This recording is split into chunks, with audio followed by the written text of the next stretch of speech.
Hello, everyone. Welcome to another episode of Bear Dash. We are doing this episode as a season ending review because, as many of us expected, Cal's season ending matchup against Arizona was canceled just a few hours after it was scheduled.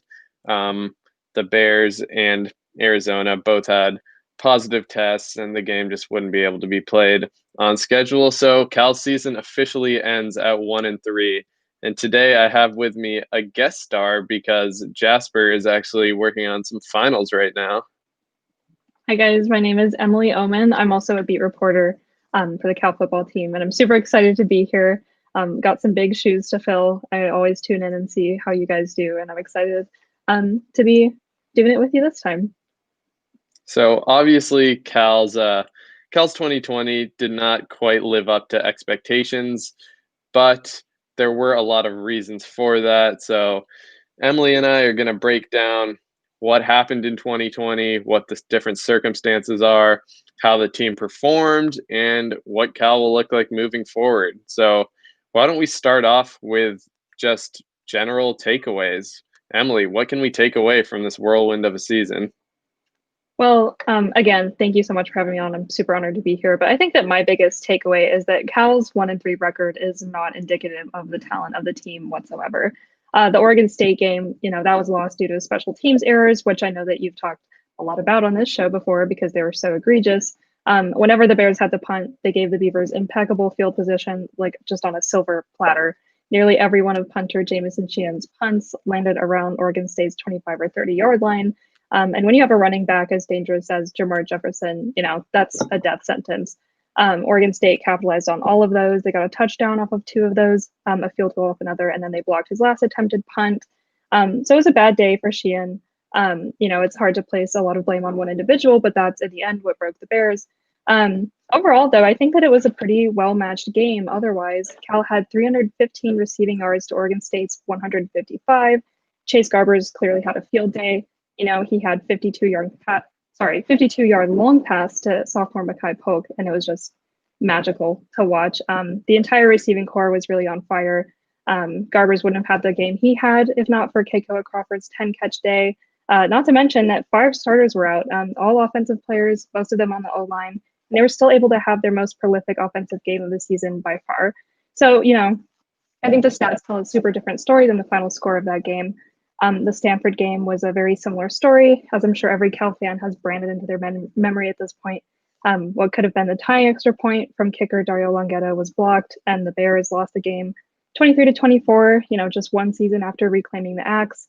Nika Remigio had a muffed punt, which was unfortunate, especially because he rarely makes those mistakes, and Stanford just capitalized on it.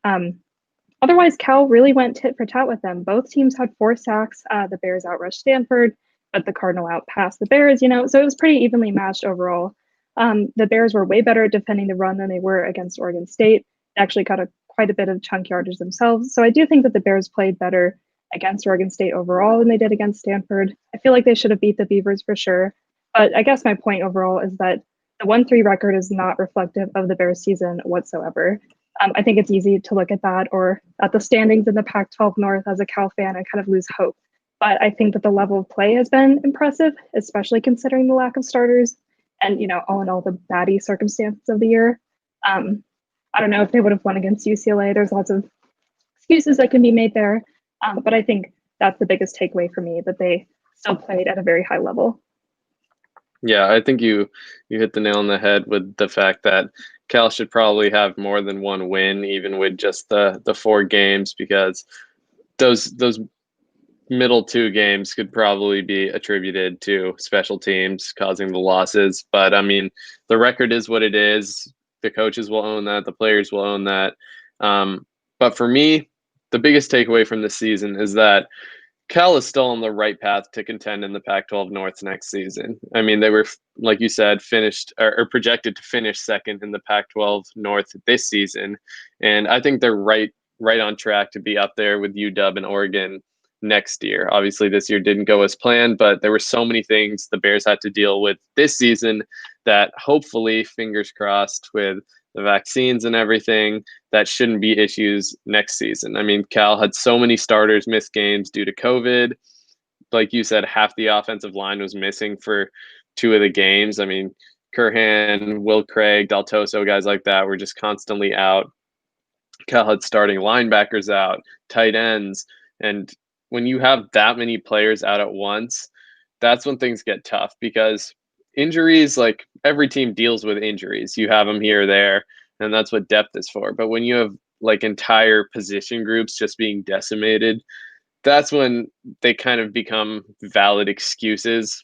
I don't know if excuse is the right word, but they're true factors that influence the game at that point. And you talk about the UCLA game a bit. That was just a crap show the whole way through. I mean, when you have 1.5 days to game plan for a team in a college football game, like that game is not going to be indicative of either side, no matter if you're on the winning team or losing team. So I don't really consider that game at all in terms of evaluating this season for Cal. But I think next season, just looking ahead, should be a good one. I mean, the Bears are going to return most of their team, plus add a very strong 2021 recruiting class. So we talked about, or we're going to talk about the loss of Cam Bynum, which will be big. We're about to get to that. But the class of 21 is currently ranked number 23 in the country in terms of the 247 recruiting rankings. And that's number 3 in the Pac 12 behind the obvious ones, Oregon and USC. But we've seen throughout the Justin Wilcox era that Cal will give true freshmen playing time if they earn it, and there's some quality guys coming in. So Cal in 2021 should have just as experienced and talented of a roster as this year. And they'll also get a full camp to finally implement Bill Musgrave's offensive scheme, because when evaluating this season, in the 4 games plus the limited training camp, limited, if I don't even think they really existed in the way that they normally do, the summer off-season training program, which Coach Wilcox always emphasizes as being a huge deal. We're fully going to see the potential of the offense next season. I don't think you can really evaluate Bill Musgrave as Cal's offensive coordinator at all this season, nor can you really evaluate any of the individual players because of the circumstances. And also just the depth next year should be great, because so many young players, like you said, had to play this season who wouldn't have normally gotten the amount of playing time that they did. Yeah, I completely agree. And I do want to touch a little bit more on kind of what you said about like, I don't think that this season was an entire a loss in and of itself. I think it's really, really hard to gauge just any team really when you're looking at it just based on 2020's records or stats. But I think another thing that this season really taught me is that college sports, to me, they're just not possible in a pandemic, given the way that they've been operating. Today in an interview, Wilcox was reflecting on some of the things that he wishes he had known or could have done better with as the season went on, and COVID-19 complications just multiplied. And the more I listened, and really the more that I saw the season unfold the way it did, it just became increasingly clear that this is just too sticky of a situation. There's lots of players, there's lots of people, so many moving parts. I really don't think that this season caused more harm than it did good. I think that a lot of fans and players really benefited from there being a season in any capacity. I also understand the monetary impetus for a season as well, especially since the program was pretty strapped for cash even last season. But all in all, just given the discrepancies between schools, programs, cities, counties, and even states at large in handling this virus, I just don't know if it's feasible for other sports.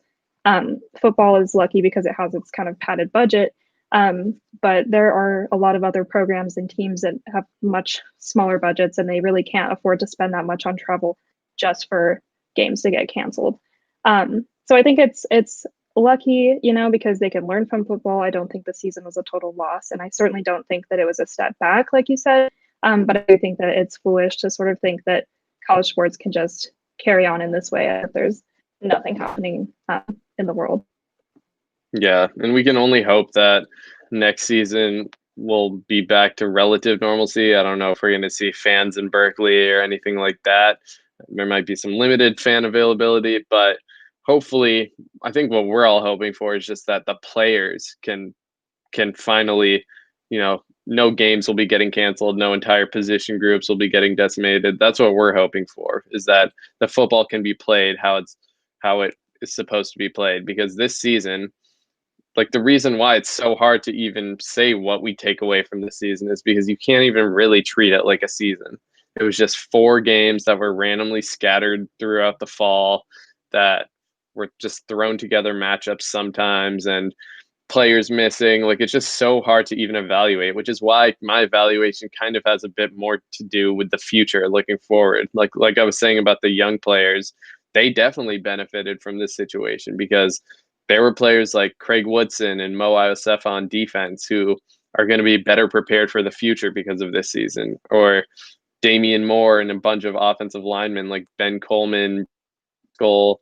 You have Brandon Mello, Braden Rome. All those guys wouldn't have played really at all in an ideal season or a regular season. But now, moving into 2021, Cal should have most, if not all, of its starting offensive line back, and a whole bunch of guys behind them who got playing time because of this season. So while the season did not go as planned, I think it actually did benefit Cal moving forward. So speaking about next season, and what players will be back, let's discuss who's going to stay and who's going to leave, because there's a lot of players on this team who have NFL potential. Some are more equipped now than maybe some of the younger players who need another season or two. I wouldn't say there's as strong of a potential draft class as Cal had last season. Not even close. I mean, Cal had 3 players drafted last season. I don't think that's a scenario this season.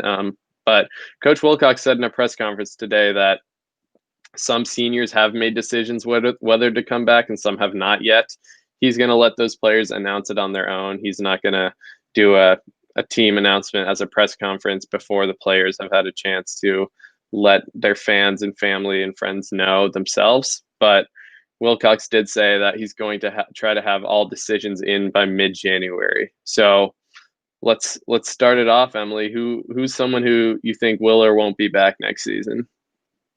Well, I think you mentioned this earlier.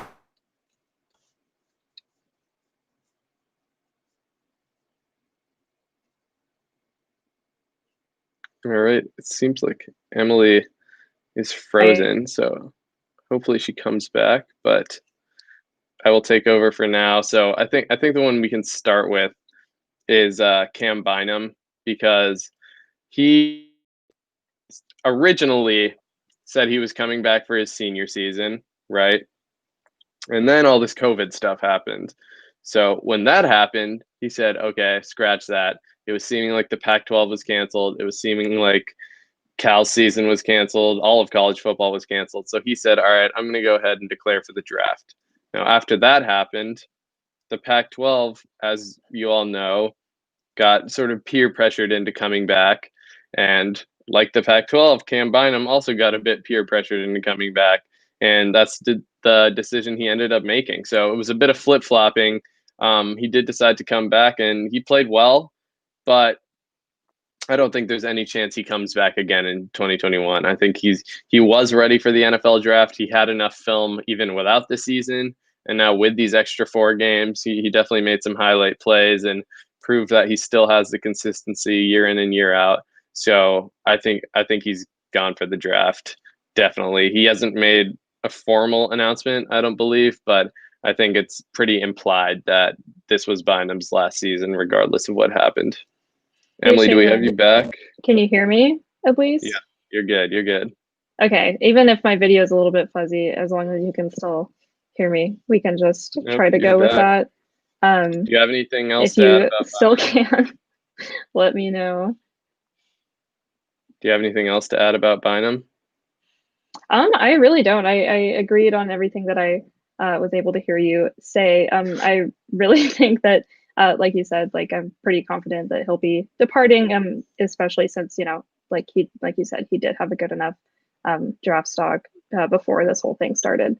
So I think he's made good on his legacy this year, this season, and I think that I'm really excited to see what he goes on to do at the next level. But I'm curious who you think might be sticking around or who you might think will be departing. Yeah, so for me, the next best two prospects on the defense after Bynum are Cam Good and Coin Dang. Now, both of them are eligible to leave if they want to. Coin Dang transferred here as a JUCO transfer, played a season last year, played this year, and Cam Good has also spent quite a few years in Berkeley. So they're both eligible to leave. Cam Good has been fantastic over the past two seasons.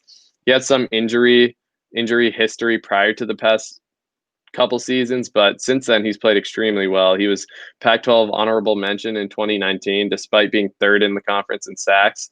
And in just 4 games this season, he had 8 tackles for loss, which is just absurd. It's near the top in the country, not just the Pac-12. But like I said earlier, he's already played 5 seasons at Cal. He's super athletic, great against both the run and the pass. But if he left now, he would probably get drafted, but I would say not until one of the later rounds. And I think he could benefit a lot from staying because NFL scouts like to see consistency. And for players with injury history, they like to see that someone can stay healthy. So if Cam Good does come back and puts together a third super strong season in a row and stays healthy throughout the entire season, I think he could boost his draft stock a ton. I mean, he hasn't really gained any national attention at all whatsoever. But I mean, if he plays like he did in these 4 games throughout all of 2021, that's definitely going to change and he could benefit a lot. But there is risk to that, right? If he does have injury history and something happens next year, he's either going to have to declare for the draft off of an injury or come back for a 7th year, which I mean, that's a whole another can of worms to open. But on Coin Deng's side, I think he's in a bit of a similar situation in that if he left now, he would probably get drafted in a very late round. But I think he would benefit a lot from staying because his potential is through the roof. I mean, I think he has the potential to work his way up to being a top 3 round pick just because of his physical tools and then not to mention his character and his football IQ. But he's a 6'6" inside linebacker. He has great length, pretty good speed. But he did have a bit of a slow start to the season. He picked it up over the final 2 games, and he was probably the biggest reason Cal beat Oregon with his 2 forced fumbles in the second half. But he definitely did show some flaws in man coverage, especially this season. And he would also probably benefit from having another year to just mold his body into a more NFL ready one. He gained a ton of weight heading into this season, but just overall building up his strength, maybe putting on a bit more weight could definitely benefit him going into a potential 2022 NFL draft. Yeah, you mentioned his strength of character alone, which I think is one thing that a lot of players on Cal have. And Joshua Drayden is one person who comes to mind who's also kind of in this weird middle ground, not knowing for sure what they're going to do next year. He's also a redshirt senior, also of incredible character. I featured him this season for the incredible work that he's been doing on the field and off the field with the We Are United movement. If you want to check that out, it's on dailycal.org. But he's also had an interception this season against Oregon State, 14 total tackles. He's a staple and he's a leader. But when he talked to me for this feature, he told me that he's pretty unsure of what next year holds for him. He's graduating this week from Berkeley with a degree in American Studies, which is a huge accomplishment. But he told me that the eligibility for next season is certainly something that he's aware of and that he's considering. Like I said, he's a huge asset to the team. And actually, coincidentally, another player that I featured is offensive lineman Jay Curhan. He's also a redshirt senior at this point, also unsure whether or not he'll be coming back. I talked to him last season when we spoke, and he said that he has every intention of trying to make it to the next level. I'm unsure if that's changed, although I doubt it has. Fellow offensive lineman and senior Mike Zafel, who's a team captain, he's in a similar boat. Both are eligible for the draft. They're 2 good O linemen who could be really good in the NFL, but neither have a very high draft stock at this point. So if they want to thrive in the NFL, I think that it'd be in their best interest to come back, improve their stock, although neither of them have really given us any sort of inkling as to what they're actually thinking yet for next season.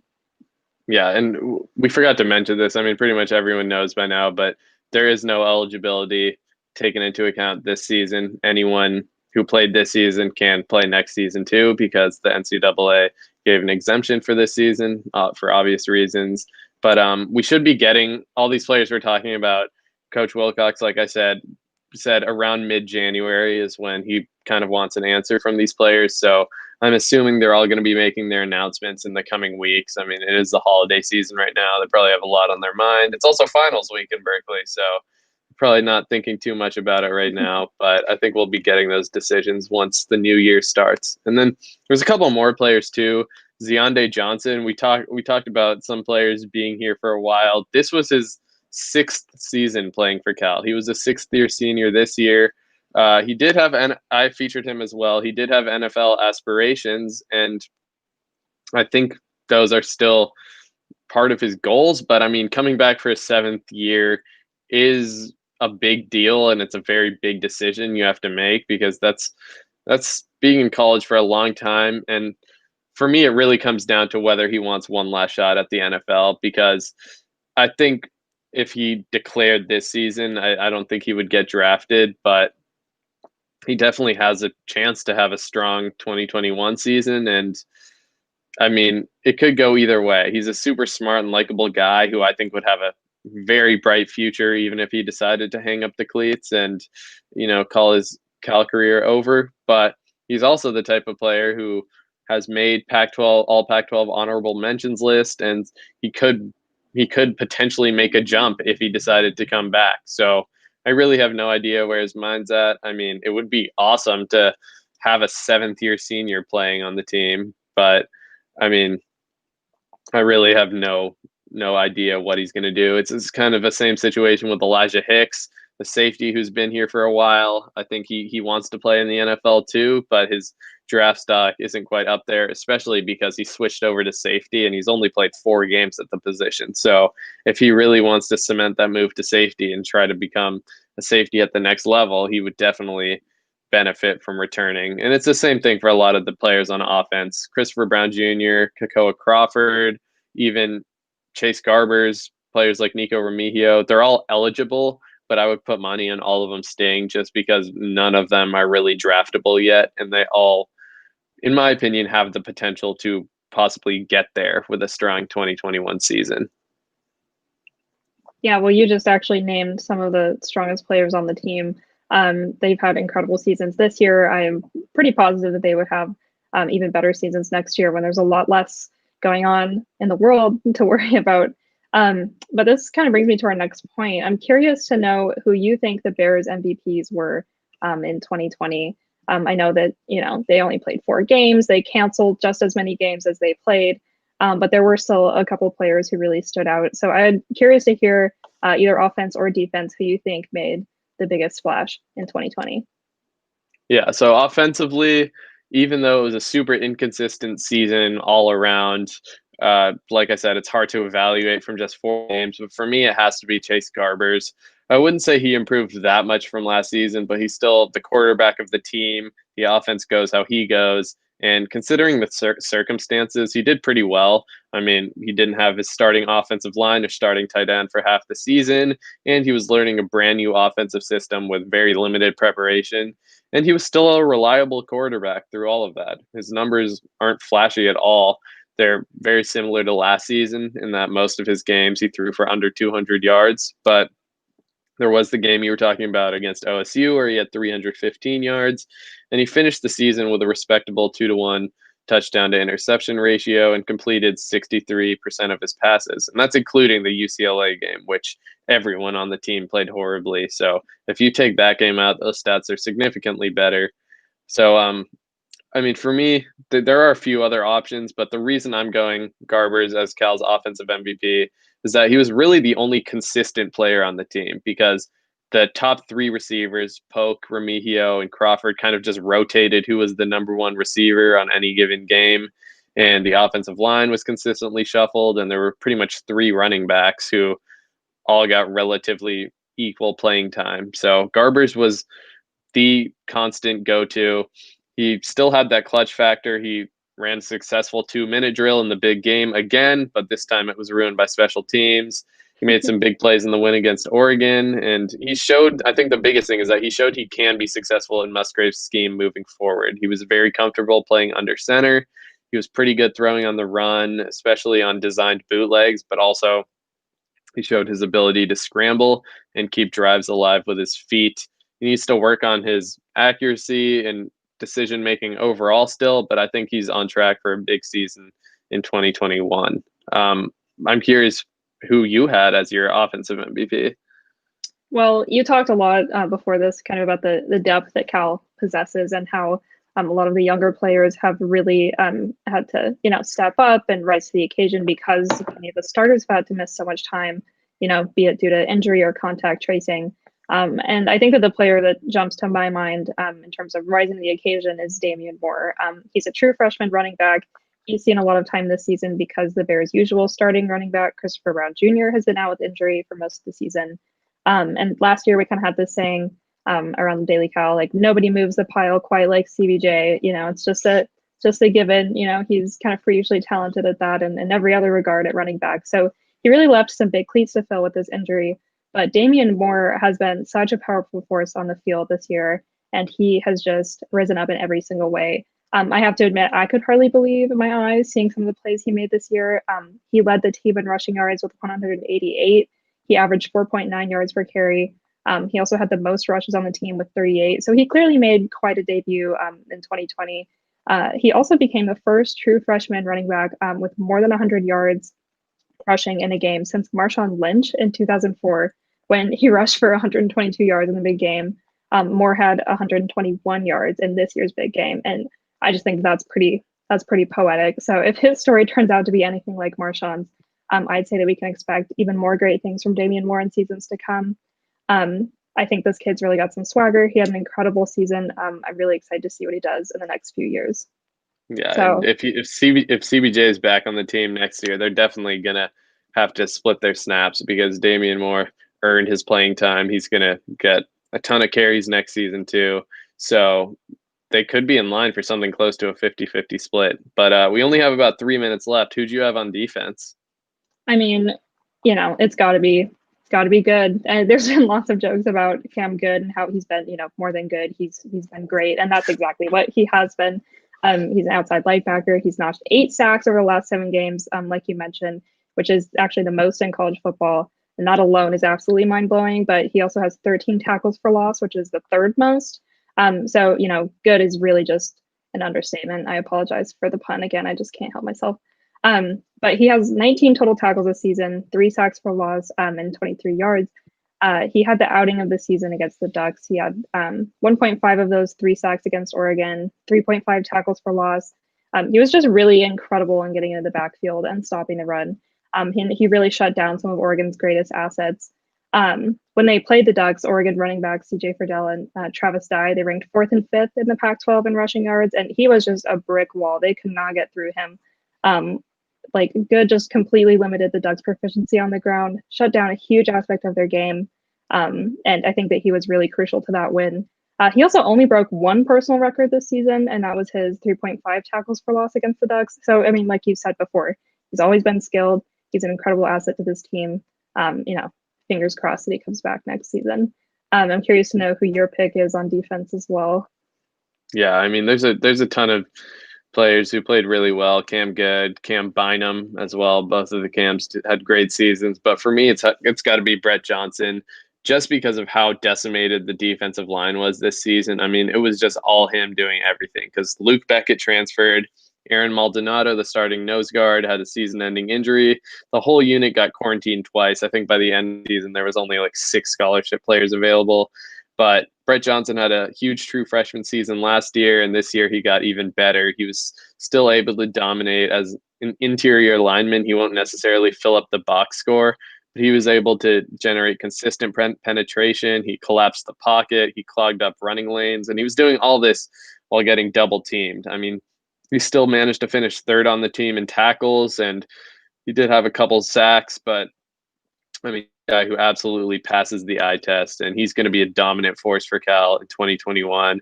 I think he's going to be the team's best defender, and there's a good chance he could go pro after that season. But that's about all the time we have for today. We'll see you on next week's episode of Bear Dash. You can check our written content on sportspac12.com or check out Dashboards TV on Facebook, Instagram, TikTok, or Twitter. Other than that, thank you, Emily, for joining the show today, and we'll see you guys next time.